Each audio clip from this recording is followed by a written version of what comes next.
Então, na aula de hoje, a gente vai falar sobre o processo eletrodo tubular. Então, do que se trata o eletrodo tubular? O eletrodo tubular, ele é como se fosse um processo de eletrodo revestido, no entanto, ele é montado ao contrário.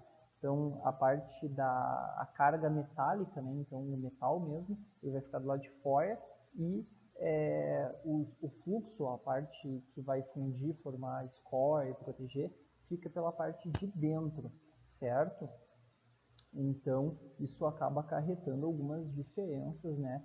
Então, ali na formação da score, que vai sobrenadar, e características metalúrgicas desses caras, entendeu?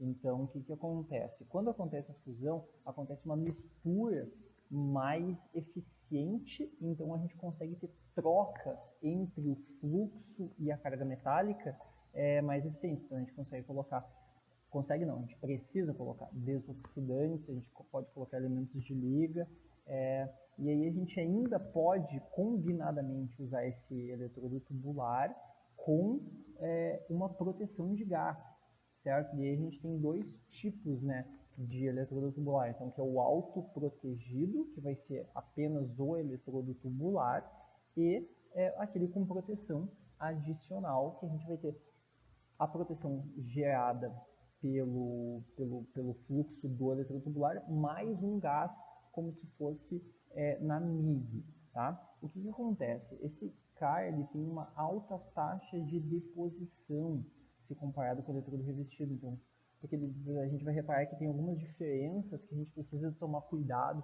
que ele acaba absorvendo mais oxigênio e tal, mas essas diferenças elas são compensadas, né, pela alta taxa de deposição desse CAR. Em geral, aços inoxidáveis e aços comuns são usados, né, a gente solda esses materiais e a maneira que a gente usa isso normalmente é totalmente mecanizado. Tá? Então, até tem operações semi-manuais, semi-automáticas, mas normalmente é totalmente mecanizado. Então, o que acaba acontecendo?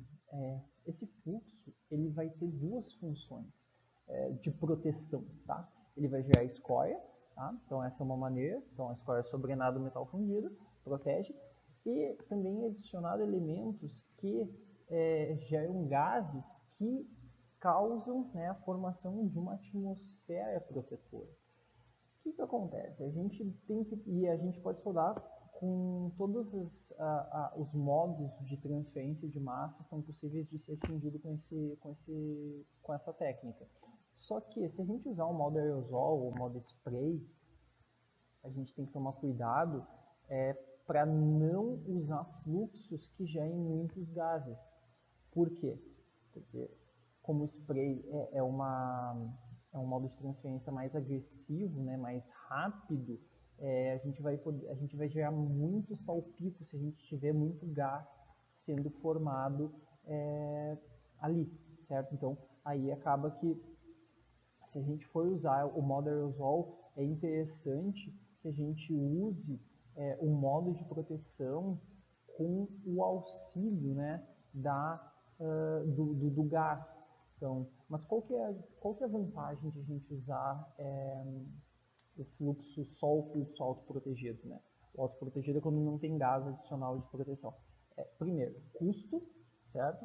Segundo, ele não é sensível a ventos. Então, quando a gente tem o gás adicional de proteção, né, injeção de gás, como se fosse amigo, a gente tem aquela questão dos ventos laterais comprometerem a proteção. E aí o fluxo autoprotegido ele não sofre esse tipo de influência, certo? Então os dois acabam tendo vantagens e desvantagens, e a gente vai acabar usando um ou outro dependendo da condição. Tá? Os consumíveis, existem alguns tipos de consumíveis, a gente vai categorizar eles basicamente entre o tipo 1 e o resto, para facilitar o entendimento, que a ideia é apenas a gente ter uma ideia, uma concepção global de o que afeta as características desses consumíveis. Então a gente tem o tipo 1, que é o tipo sem costura. Como é que ele é feito? É um tubo certo? A gente preenche ele com fluxo e depois ele é perfilado até chegar no diâmetro que a gente quer. Qual que é a vantagem? Ele é menos sensível à umidade, porque ele não tem nenhuma entrada, né? Então ele é vedado, então ele é menos sensível à umidade, deposita um metal de solda com mais baixo hidrogênio. Qual que é a desvantagem? A desvantagem é que ele pré-aquece de maneira mais ineficiente, a região de abertura do arco ela é mais limitada, certo? Então o arco ele é mais duro, ele é mais instável nesse tipo de, quando a gente usa esse tipo de consumível. O tipo 2, tipo 3, tipo 4, né? Então que são aqui as indicações, né, esquemáticas de como esses fluxos aqui, eles em geral eles têm a seguinte característica: eles formam, né, o arco em mais pontos, então o arco fica mais estável, mais suave, eles pré-aquecem melhor o fluxo e isso aumenta a taxa de deposição, certo? Então essa é uma vantagem desses outros fluxos. Um detalhe é que esses caras, eles não são revestidos com cobre, então a gente precisa ter mais cuidado com o armazenamento deles, certo? Diferente lá da solda MIG, por exemplo, que basicamente todos os consumíveis eles são revestidos com cobre. Nesse caso não é o que acontece. Então, qual que é a função, né, do fluxo? Então, basicamente, é a mesma função dos fluxos do eletrodo revestido. Então, desoxidar o metal de solda, transferir elementos de liga, aumentar a taxa de deposição, formar escória, especialmente, né, formar escória e formar gás de proteção, né? A gente tem que tomar cuidado sempre, né? Se a gente for usar um fluxo que gera bastante gás, a gente tem que se preocupar com o modo de transferência, porque se for spray, né, aerosol, a gente não pode usar um fluxo que gera muito gás, senão a gente vai gerar muito salpico. Tá? Então, se a gente quiser usar o spray, a gente tem que usar um fluxo com pouca geração de gás e a gente faz uma proteção adicional com aquele gás externo. Tá? Ainda tem função de estabilizar o arco, ele influencia a geometria do arco, certo? Então, tem todas essas questões aí que o fluxo ele vai ser responsável, tá?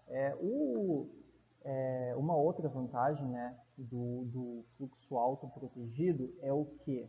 Ele não ser sensível aos ventos. Já foi comentado aqui, só para dar uma reforçada. Consumíveis, eles ainda têm alguns detalhes nesse processo que são o seguinte: como o fluxo autoprotegido, ele protege, mas como o fluxo está dentro, né, e o metal está fora, a gente não consegue proteger tão eficientemente, por exemplo, quanto o eletrodo revestido. Então, a gente vai ter sempre uma quantidade um pouquinho maior de oxigênio na poça de fusão, certo?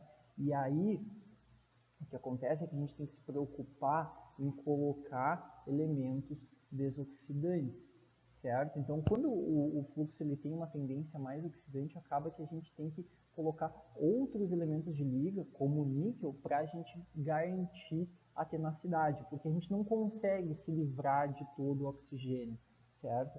Então, tem essa questão. E ainda tem mais um detalhe, né? Quando a gente tem mais oxigênio, a gente tem uma questão de ele se combinar e formar CO, que é o segundo ponto que eu quero comentar, a possibilidade do CO provocar porosidade. Então o oxigênio ele entra, reage com o carbono do aço, forma CO. Se esse CO não consegue sair, ele fica aprisionado lá, vira porosidade, certo? Então a ideia é que a gente coloque elementos desoxidantes no fluxo para que esse oxigênio ele forme elementos que vão sobrenadar e depois eles vão ser retirados com a escória, certo?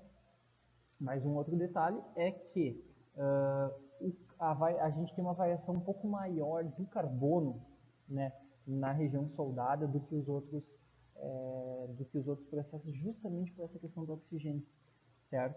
Então, se a gente tem um carbono com baixíssimo, né, um aço com baixíssimo carbono, abaixo de 0,05, a gente vai ter uma tendência que ele absorva carbono, certo? Do próprio fluxo.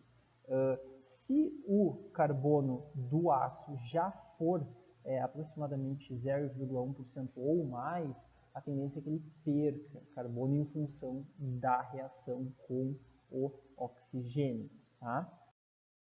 A nomenclatura, eu não vou me ater muito, a gente precisa identificar basicamente esse T aqui.